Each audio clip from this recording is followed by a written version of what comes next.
Back work out అనేది చేస్తాం. Back so 8 to 12 చేయండి. స్లోగా చేసుకోండి. 1. సో చేసేటప్పుడు కంట్రోల్గా చేయండి. 1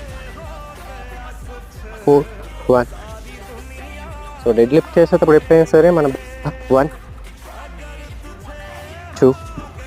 వెయిట్ తక్కువ ఉంటే కొంచెం ర్యాపిటేషన్స్ అనేది ఎక్కువ చేయండి.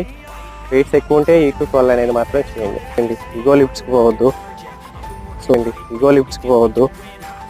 సో డౌన్ అయితే పడుచు అప్. సో బ్యాక్ ఈ పొజిషన్ రావాలి.